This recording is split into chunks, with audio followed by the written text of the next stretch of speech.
గణపతియే నమః. స్వర్ణలక్ష్మి నమస్తే అస్తు. పరబ్రహ్మ స్వరూపిణి రాజ్యం దేహి ధనం దేహి సర్వకామాంచ దేహి మే.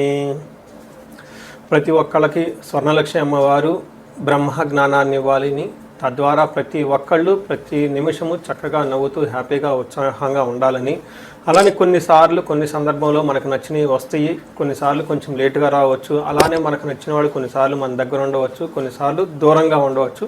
ప్రతి సందర్భంలో కూడా ప్రతి ఒక్కళ్ళు చక్కగా నవ్వుతూ హ్యాపీగా ఉండాలని, ఉత్సాహంగా ఉండాలని, అలానే మనస్తత్వం మనకి అమ్మవారు ఇవ్వాలని చెప్పేసి మనం కోరుకుందాం. అంతేకాకుండా అమ్మవారు మనకి ధనాన్ని ఇవ్వాలి, ఐశ్వర్యాన్ని ఇవ్వాలి, సర్వకామాంచ సిద్ధి, అనుకున్న ప్రతి కొరకు కూడా నెరవేరాలి. అట్లాంటి యొక్క అమ్మవారి యొక్క కృపా కటాక్షం మన మీద ఉండాలి. మనం ఎంతో ఉన్నతంగా ఎదగాలని చెప్పేసి మనం కోరుకుందాం. అంతేకాకుండా రాజ్యం దేహి, ప్రతి ఒక్కరికి ఒక అధికారము, పవరు, స్టేటస్, ఒక దర్జా, దర్పం, ఇవన్నీ కూడా ప్రతి ఒక్కరికి అమ్మవారికి మన అందరికీ ఇవ్వాలని చెప్పేసి మనం కోరుకుంటూ మనము మే మంత్ యొక్క రాశి ఫలాలు చెప్పుకుంటున్నాం. మే మంత్ రాశి ఫలాలు ఈ మంత్లో చాలా విశేషాలతో కూడుకొని ఉంది. ముందుగా ఒక 2 నిమిషాలు వాటి గురించి చర్చించుకొని తర్వాత 12 రాశుల గురించి మనం మాట్లాడుకుందాం. ఈ మాసం మనకు వెరీ ఇంట్రెస్టింగ్గా పౌర్ణమితో స్టార్ట్ అయ్యి ఈ మాసం అంతా, అంటే మే మంత్ అంతా పౌర్ణమితో స్టార్ట్ అయ్యి పౌర్ణమితో ఎండ్ అయిపోతుంది. మనం చూసుకుంటే ఇందులో వైశాఖ మాస పౌర్ణమితో స్టార్ట్ అయ్యి జ్యేష్ఠ మాస పౌర్ణమికి మనకి మే మంత్ అంతా ఎండ్ అయిపోతుందని గమనించుకోవాలి. ఇందులో 3 ముఖ్యమైన విశేషాలు ఉన్నాయండి. ఒకటి, ఈ మంత్ మనకి బిగినింగ్లోనే బుద్ధ పూర్ణిమతో స్టార్ట్ అయిపోతుంది. దీన్ని గురు పూర్ణిమ అంటారు, బుద్ధ పూర్ణిమ అని అంటారు, వైశాఖ మాస పూర్ణిమ అంటారు. చాలా చాలా విశిష్టత కలిగిన పూర్ణిమ.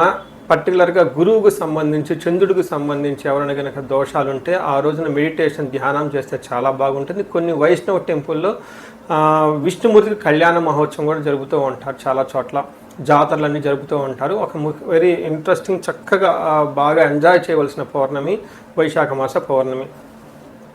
తర్వాత మనకి 12 తారీఖు హనుమత్ జయంతి ఉంది. ఇది చాలా చాలా ముఖ్యం. పర్టికులర్గా ఏలినాటి శని ఎవరికైతే ఉంటుందో, తర్వాత కుజుడు అనుకూలంగా ఎవరికైతే ఉన్నారో వీళ్ళు ఈ హనుమత్ జయంతిని చక్కగా జరుపుకోవాలని నేను కోరుకుంటున్నాను. ఆస్ట్రాలజికల్గా, అంటే జ్యోతిష శాస్త్రం ప్రకారం ఒక ముఖ్యమైన విషయం ఉందని అందరికీ బాగా తెలిసింది. కర్తరి అంటారు. అంటే సూర్యుడు కృతికా నక్షత్రంలో ప్రవేశించిన తర్వాత సూర్యుడి యొక్క తీవ్రత చాలా అధికంగా ఉంటుంది కాబట్టి ఈ 13 రోజులు 15 రోజులు కర్తరే అంటారు. ఈ రోజుల్లో ఎక్కువగా మంచి పనులు చేయకుండా నిషిద్ధం అని చెప్తూ ఉంటారు. అంటే ఈ మాసంలో కర్తరి వచ్చేటప్పటికి 11వ తారీఖున కర్తెర స్టార్ట్ అవుతుంది, 28వ తారీఖు కర్తెర ఎండ్ అయిపోతుంది అనమాట. ఈ ఉన్న మధ్యలో 15-16 రోజులు మనం చూసుకుంటే కర్తరి అంటారు. ఈ కర్తెరలో జనరల్గా బావులు తవ్వటాలు, తర్వాత వ్యవసాయానికి సంబంధించిన పనులు స్టార్ట్ చేయటాలు, వివాహాలకు సంబంధించి లేదా కొంచెం గృహప్రవేశాలు లాంటివి చేయకుండా ఉంటే మంచిది. అయితే ఈ కర్తెర ఆధ్యాత్మికానికి సంబంధించిన పనులు చేయడానికి చాలా చాలా యోగ్యతనిస్తూ ఉంటుంది. హోమాలు చేసుకోవచ్చు, విద్యారంభం చేసుకోవచ్చు, చాలా మంచి పనులు, ఆధ్యాత్మిక సంబంధించిన ఎలాంటి పనులైనా చక్కగా చేసుకోవచ్చు. అలానే ఇంటికి సంబంధించిన పనులు, పాత ఇంటికి సంబంధించిన పనులు అవన్నీ చక్కగా చేసుకోవచ్చు. ఆల్రెడీ అంతకుముందు వివాహానికి సంబంధించిన పనులు చేస్తుంటే ఈ టైంలో కూడా కంటిన్యూ చేసుకోవచ్చు. అయితే కొత్తగా మాత్రం కొన్ని విషయాలు మాత్రం చేయకూడదని చెప్తుంటారు. సో ఇందులో ఇంతే కాకుండా జ్యోతిష శాస్త్రం ప్రకారం 4 గ్రహాలు ఈ మాసంలో కూడా మారుతూ ఉన్నాయి. ఇది కూడా ఒక ముఖ్యమైన విషయం. మనం ఇక ముందు వీడియోలో ఈ 4 గ్రహాల యొక్క ఇంపాక్ట్ ప్రతి రాశికి ఎలా ఉందో మనం తెలుసుకుందాం. మనం మీనరాశి గురించి చూస్తే మే మంత్లో ఎలా ఉంటుందంటే ఒక రకంగా ఒక హ్యాపీ న్యూస్ ఉంది మీనరాశి వాళ్ళకి. లాస్ట్ 2 మంత్స్, ఆల్మోస్ట్ 3 మంత్స్ సరిగా లేదు చెప్పడానికి. నాకు కూడా కొంచెం బాధ అనిపించింది. ఎందుకంటే వీళ్ళు ఏలినాటి శనితో ఆల్రెడీ చాలా బాధపడుతూ ఉన్నారు తీవ్రంగా. ఆ బాధలో ఇంకొక బాధలాగా అనిపించింది. కాకపోతే ఈ మే మంత్లో ఒక సంతోషకరమైన వార్త ఏమిటంటే మీనరాశి వాళ్ళకి చాలా బాగుంటుంది. దానికి ముఖ్యమైన కారణం ఏంటో తెలుసుకునే ముందు ఇందులో ఉన్న నక్షత్రాలు చూస్తే పూర్వభాద్ర 4వ పాదం, ఉత్తరాభాద్ర 1, 2, 3, 4 పాదాలు, రేవతి 1, 2, 3, 4 పాదాలతో ఉంటారు. పేరు బలం చూసుకుంటే ది, దు, షం, జా, దా, దే, దో, చాచి అన్న లెటర్స్ అంతా కూడా మీనరాశిలో ఉంటారని గమనించాలి. మనం ముందుగా చెప్పుకునే విధంగా 4 గ్రహాలు మారటంతో లఘు గోచారము, సూక్ష్మ గోచారం అన్న ఒక కాన్సెప్ట్తో మహర్షులు ఇచ్చిన దీని ప్రకారం చూస్తే వీళ్ళకి ఫస్ట్ 15 days కొంచెం ధనం విషయంలో ఖర్చు అయిపోతూ ఉంటుంది. కానీ తర్వాత 15th తర్వాత వీళ్ళకి లక్ష్మీ యోగం పడుతుంది. ఎందుకంటే సూర్యుడు 3వ స్థానంలో ఉండటంతో లక్ష్మి ఐశ్వర్యం వచ్చే అవకాశం ఉంటుంది. ఇప్పటిదాకా ఎవరైతే జాబులు పోయి ఉన్నారో ఆ జాబులు వచ్చే అవకాశం ఎక్కువగా ఉంటుంది. వీళ్ళకి ఏదైనా పని చేస్తే చక్క మంచి రిజల్ట్ వచ్చే అవకాశం ఉంటుంది. ఒక ఫుల్ ఎనర్జీ జోష్ అయితే ఈ మంత్లో ఖచ్చితంగా మీకు ఉంటుందని చెప్పుకోవచ్చు. కుజుని వల్ల ధనచ్ఛేదం, కొన్ని విషయాల ధనం కోల్పోయే అవకాశం ఉన్నప్పటికి కూడాను శుక్రుడు 4వ ఇంట్లో ఉండటంతో సుఖ సుహృతాభివృద్ధి అంటారు. అంటే ఫ్రెండ్స్ తోటి చక్కగా ఓవరాల్గా ఒక ప్రాస్పరిటీ గ్రోత్ అయితే ఉంటుందని తెలుసుకోవచ్చు. శత్రువుల వల్ల కొంచెం ఇబ్బందులు అయితే ఖచ్చితంగా ఉంటాయి. బట్ ఓవరాల్గా చూసుకుంటే లాస్ట్ 2-3 monthsతో కంపేర్ చేస్తే చాలా బెస్ట్ మంత్ అని మీరు గమనించుకోవాలి. మీకు 3వ స్థానంలో ఎప్పుడైతే సూర్యుడు ఎంటర్ అవుతూ ఉన్నారో ఆరోగ్యం, నిత్య సంతోషం, బంధుమిత్ర సమాగమ, అర్ధలాభ పుత్ర సౌఖ్యం, ఇష్టసిద్ధి, తృతీయగే రవి అని చెప్తారు. అంటే 3వ స్థానంలో రవి ఉంటే ఏమవుతుంది, ఆరోగ్యంగా, నిత్య సంతోషంగా, బంధుమిత్రులతో కలిసి ఉండటం, అంతేకాకుండా అర్ధలాభం, ఫైనాన్షియల్గా బాగుంటుంది, పుత్ర సౌఖ్యం, పుత్రుల నుంచి మంచి చక్కగా సపోర్ట్ అయితే వస్తుందని మీరు తెలుసుకోవాలి. అంతేకాకుండా వీళ్ళకి 2వ స్థానంలో కుజుడు ఉండటంతో ఇది వీళ్ళకి కొంచెం ఇబ్బంది పెట్టే పొజిషన్ మీరు గమనించుకోవాలి. ఎలాంటి ఇబ్బంది అంటే సర్వకార్య వినాశనం, సదా దుర్జన సంపర్క, భీతి. అంటే ఇది కొంచెం మీకు ఏమవుతుందంటే చెడ్డ వాళ్ళతో ఫ్రెండ్షిప్ చేయటము, తర్వాత ఏదైనా పని చేస్తే ఆటంకాలు రావటము, ఇవన్నీ జరిగే అవకాశం ఉంటుంది. కాబట్టి కుజుడు విషయంలో కొంచెం జాగ్రత్తగా ఉండాలి. భీతిగా భయంగా ఉండే అవకాశం ఉంటుంది. అయితే ధనాన్ని కోల్పోయే అవకాశం ఉంటుంది, అవమానం జరిగే అవకాశం ఉంటుంది. అంటే ఈ 4 గ్రహాలు మారటంలో ఒక్క కుజుడు మాత్రం ఇబ్బంది పెడుతున్నాడే తప్ప మిగతా అన్ని గ్రహాలు బాగున్నాయి. అది కూడాను సర్వకార్య వినాశం, సదా దుర్జన సంపర్క. అంటే ఫ్రెండ్షిప్ అంటే బ్యాడ్ కంపెనీ ఎంతో ఎక్కువ ఉంటారు. తద్వారా మీకు డబ్బు ఖర్చు అవుతుంది, చెడ్డ పేరు వస్తుంది. కొంచెం జనాలు కలిసే వాళ్ళతో, మంచి వాళ్ళతో కలిసి ఉంటే బాగుంటుంది. ఇది ఒక రెమెడీ లాగా అనుకోవచ్చు. అయితే 4వ స్థానంలో శుక్రుడు ఉండటంతో చాలా చక్కగా కలిసి వస్తుందని చెప్పుకోవచ్చు.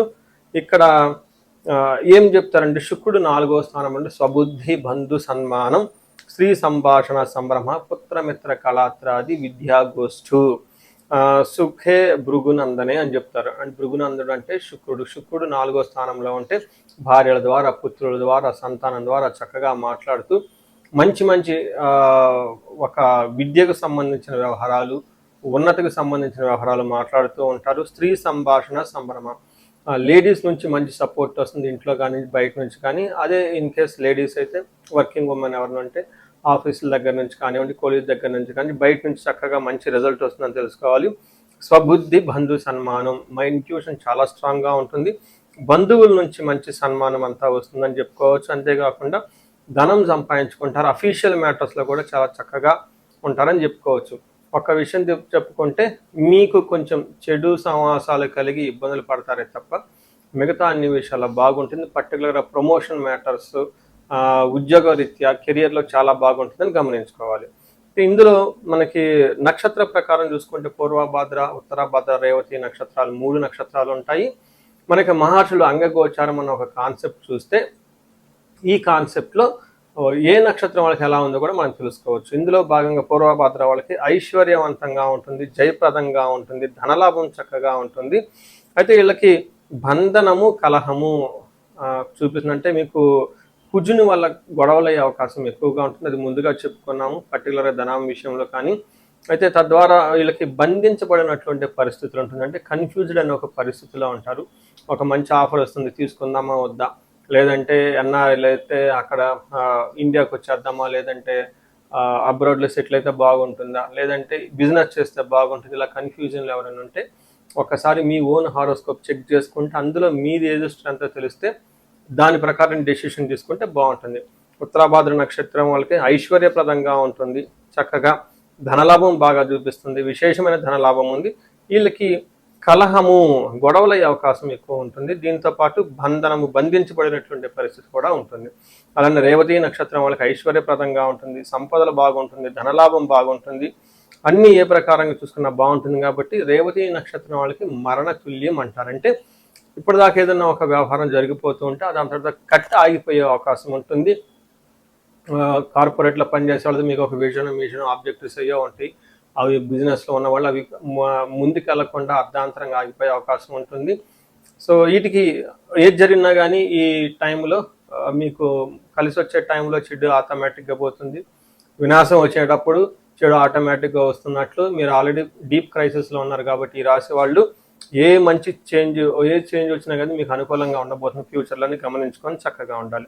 అయితే ఈ రాశి వాళ్ళకి కొంచెం జాగ్రత్తగా ఉండాలి. రేవతి నక్షత్రం వాళ్ళకి స్త్రీ నాశనం, ఇంట్లో ఉన్న స్త్రీలకు కొంచెం హెల్త్ ప్రాబ్లం వచ్చేసి ఇబ్బంది పడే అవకాశం ఉంటుంది. పూర్వభాద్ర నక్షత్రం వాళ్ళకి బుద్ధి నాశనం, రాంగ్ డిసిషన్ తీసుకుంటారు, రాంగ్గా డైరెక్షన్స్ పడుతూ ఉంటారు. ఉత్తరాభాద్ర రేవతి నక్షత్రం వాళ్ళు కొంచెం స్లోగా ఉంటుంది లైఫ్లో ఏలినాటి శని యొక్క ప్రభావంతో మీరు గమనించుకోవచ్చు. ఈ రాశి వాళ్ళు చాలామంది ఏలినాటి శని ప్రభావంతో ఇబ్బందులు పడుతూ ఉన్నారు. దానికి స్పెసిఫిక్గా ఇండివిజువల్ జాతకం చూపించుకొని ఏమైనా దోషాలు శాపాలు ఉన్నాయో తెలుసుకుంటే బాగుంటుంది. ఈ రాశి వారికి ముఖ్యంగా ఎవరైతే ఏజ్ 35 నుంచి 45 మధ్యలో ఉన్నారో వాళ్ళకి ఒక రీసెర్చ్ గ్రూప్ లాగా స్టడీ చేస్తున్నాను నేను. ఎవరికైనా గనక ఆర్థికంగా ఇబ్బందులు పడిపోతూ ఉంటే స్వర్ణలక్ష్మి విశేష హోమం అని ఉంటుంది, దాన్ని చక్కగా జరిపించుకోండి. తద్వారా మీకు బహుముఖ ఆదాయము వనరుల ద్వారా వచ్చే అవకాశం ఉంటుంది, మల్టీ సోర్సెస్ ఆఫ్ ఇన్కమ్ వస్తుంది. అంతేకాకుండా భార్యాభర్తల మధ్య చాలా చక్కగా అన్యోన్యంగా ఉండాలి, అభివృద్ధి జరగాలనుకున్నప్పుడు అన్యోన్య దాంపత్య పాశుపత అభిషేకము లేదా విశ్వావసు గంధర్వరాజ అభిషేకం అని ఉంటుంది, దాన్ని చక్కగా జరిపించండి. అంతేకాకుండా చాలాసార్లు మేము చండీ హోమాలు ఎక్కువ జరిపిస్తూ ఉన్నాము. లాస్ట్ మంత్ చూసుకుంటే చాలా చండీ హోమాలు చేస్తాము. ప్రతి ఒక్కళ్ళకు కూడా శత్రు బాధలు ఉన్నా లేదంటే కోర్టు వ్యవహారాల్లో సరైన అట్టిడి కాకుండా మధ్యలో ఆగిపోతున్న మీరు ఆఫీసుల్లో ఒక మంచి మేనేజర్ లెవెల్ పొజిషన్లో ఉండి సీనియర్ పొజిషన్లో ఉన్న మీ మీద ప్రమోషన్ రాకుండా అడ్డుపడుతున్నా వేరే వాళ్ళు మేము కావాలని ఇబ్బంది పెడుతున్నా కానీ ఇలాంటి వాళ్ళు చండీ హోమం చేయించుకున్నా, అలానే రాహు దశ ఎవరికైతే నడుస్తుందో వాళ్ళంతా రాహు అంతర్దశలో వాళ్ళు ఉన్నారో చండీ హోమం చేయించుకుంటే చాలా బాగుంటుంది. అంతేకాకుండా ఇది పిల్లలకి అకాడమిక్ టైం కాబట్టి మనకి విద్య బాగా రావటానికి మనకి 3 రకాల దేవతలను ఉపాసన చేస్తూ ఉంటారు జనరల్గా. హయగ్రీవ స్వామి, మేధా దక్షిణామూర్తి, నీలా సరస్వతి. మీ యొక్క ఇండివిజువల్ యొక్క జాతకం చూపించుకొని ఒక్కసారి మీ యొక్క జాతకానికి అనుగుణంగా ఏ దేవతలకు సంబంధించిన ఉపాసన చేస్తే బాగుంటుంది, ఆరాధిస్తే బాగుంటుందో తెలుసుకొని తద్వారా ఆ యొక్క దేవతలకు పర్టికులర్ మేధా దక్షిణామూర్తికి మూలమంత్ర జపము, హోమము, దానాలు ఇవన్నీ చేసుకుంటే ఉంటే అకాడమిక్స్లో పెర్ఫార్మెన్స్ వచ్చే అవకాశం ఎక్కువ ఉంటుంది. ఇవి కాకుండా మీకు ఎలాంటి సమస్య ఉన్న కాలసర్ప దోషం ఉన్న పర్టికులర్గా వివాహానికి ఇది మ్యారేజెస్ టైం కాబట్టి మీకు 28 సంవత్సరాలు 27 వచ్చి ఇంకా వివాహం పోవట్లేదంటే ఖచ్చితంగా ఏదో ఒక దోషం ఉంటుంది. అవన్నీ చూపించుకొని పరిహారాలు చేయించుకుంటే తీవ్రతను బట్టి చక్కగా పెళ్ళే అవకాశం ఎక్కువ ఉంటుంది. ఇవి కాకుండా మీ లైఫ్ అప్పటిదాకా 35 ఇయర్స్ వరకు చాలా బాగుంది, మాకు 35, 45 మధ్యలో ఉండి అనుకోని విధంగా మేము మధ్యలో కెరీర్లో ఆగిపోయాము, స్టాగ్నేషన్ పీరియడ్ వచ్చింది, కన్ఫ్యూజన్ వచ్చింది, ఎటెల్లలో అర్థం కావట్లేదు అనుకున్న వాళ్ళు ఒక్కసారి జాతక చక్రం చూపించుకొని ఎందుకు ఇది వచ్చింది, దానికి ఏమన్నా శాపాలు ఉన్నాయా లేదంటే ఏమన్నా గ్రహ దోషాలు ఉన్నాయో తెలుసుకొని ఆ శాపాలు ఆ గ్రహ దోషాలు తీసేసుకుంటే లైఫ్ 10 ఖచ్చితంగా ముందుకెళ్తూ ఉంది. ఇంకా ఒకటి, ఎవరికైతే ఏలినాడు శని, అర్ధాశ్రమ శని, తర్వాత అష్టమ శని నడుస్తూ ఉందో వాళ్ళందరూ కూడాను చక్కగా సంపూర్ణ శాంతి పూజలు చేయించుకోవాలని చెప్పేసి, మీకు ఎలాంటి సమస్య ఉన్నా కానీ దానికి చక్కటి పరిష్కారం ఉంది. ఎలాంటి కన్ఫ్యూజన్ ఉన్నా దానికి పరిష్కారం మీ జాతకంలోనే ఉంది. చక్కగా పరిష్కారాలు చేసుకొని మీరు జీవితంలో 10 ముందుకు ఎలా ఎదగాలని, మీకు అష్టైశ్వర్యాలు కలగాలి, భోగభాగ్యం కలగాలి, చక్కగా సమాజంలో ఉన్నతంగా ఉండాలని చెప్పేసి నేను కోరుకుంటున్నాను. నమస్తే.